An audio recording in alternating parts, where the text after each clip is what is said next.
G'day ladies and gentlemen, welcome to Draw with Jazza. I'm Jazza and this is the Artist Showcase video series where I show off the artwork that you guys send to me via my Newgrounds account page, jazza.newgrounds.com, and those of you that might not be able to make it into the Artist Showcase are often showed off in the Tumblr page. So if you want to see more artworks and entries to the Artist Showcase, go to jazzastudios.tumblr.com. So getting started, our first piece is by artist Atrocious Softness, and it's called Tin Man Shazo, something like that.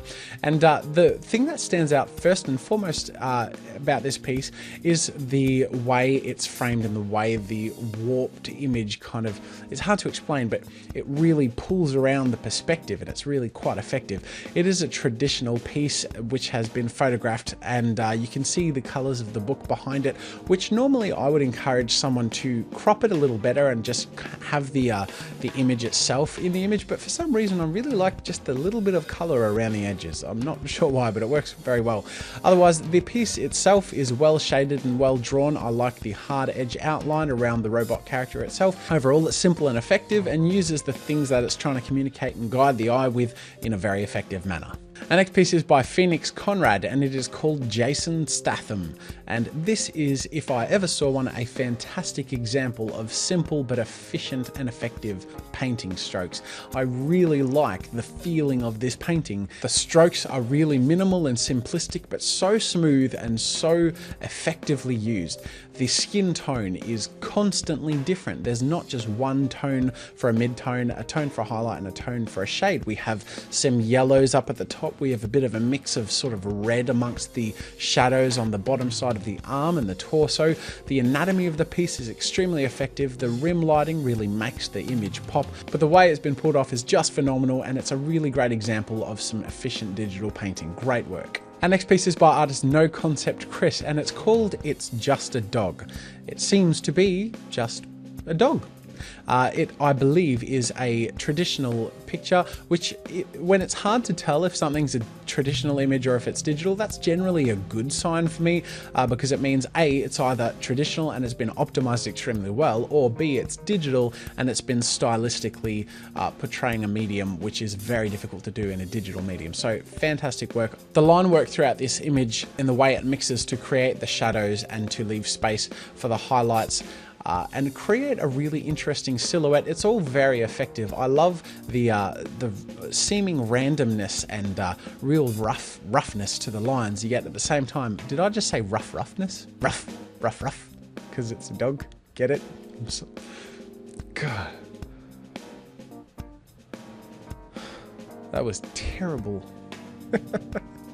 Anyway, it's a really well done image. It's quite simple in terms of what it's showing you. You know exactly what you're looking at. It's a dog, but the drawing and shading and line work is very effective. I love the silhouette and the way that the hair kind of on the edges frames and sets a tone for the roughness of the piece. Very effective, especially stylistically and technically. Great job. Our next piece is by artist J Manor and it's called Fly in Bubbles. It's a nicely balanced, symmetrical sort of glowy piece. It's got a nice aesthetic to it. This artist has made some great progress through their work, and this is one of the pieces that stands out as a very polished and well executed finished piece. There are lots of simple subtleties throughout the image, like the reflections in the bubbles and then the simple glows. There are subtle shadings throughout the character. The general feeling of the piece is executed quite well, and they've done a very good job and made some great progress. So good job and keep it up. Next piece is by Crazy Creators and it's called Mighty Number 9 Beck and Call. Now, for those of you who don't know, the Mighty Number 9 is a Kickstarted game which is made by the same guy who worked on Mega Man and things like that. So as you can see, this character is very much inspired by a similar sort of character as Mega Man, but this portrayal of that character is very effective and it's very, very clean. Lots of good line work and good shading. Simple in the background, but sometimes simple is better. So if you're going for a character piece where you're featuring, you know, the character and it's almost like a concept piece but polished and finished as a character, a simple background can often work even better than having an environment or having too much distracting from the character itself. Overall, this piece is well executed and painted and very well done. Great job. Next piece by artist Gavin Valentine is called Corthane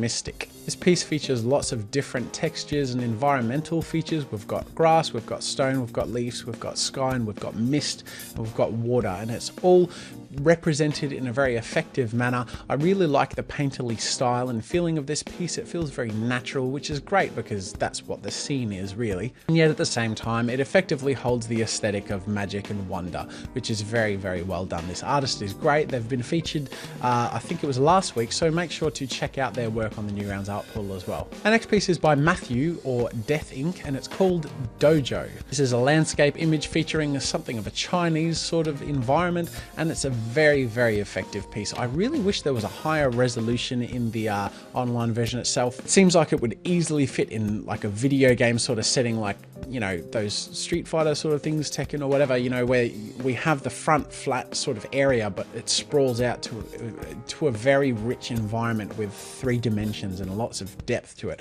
The shading is phenomenal. Everything's really quite rich. There's no real thick black shading or no over the top white highlights. It means everything is shaded within itself. So the reds are all shaded with reds and yellows and things that make the reds pop, but then the kind of tan colored buildings and all the other colors throughout the image are addressed individually, and it makes everything hold its own but come together to be a very effective piece. Next piece by Mr. Moombutu is called Still Live, and I'm not sure if that's meant to be still life or still live, but it's called Still Live.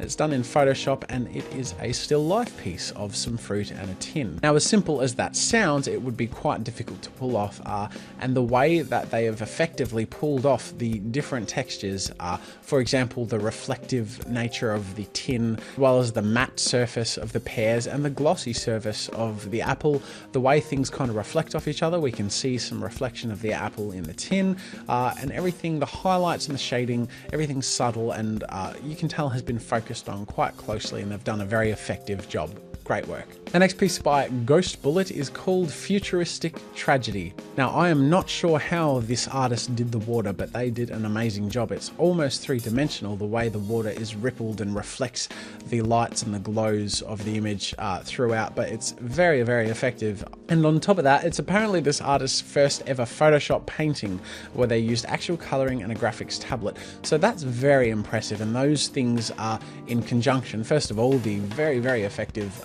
water. I'm not sure how they did that still, I just don't understand.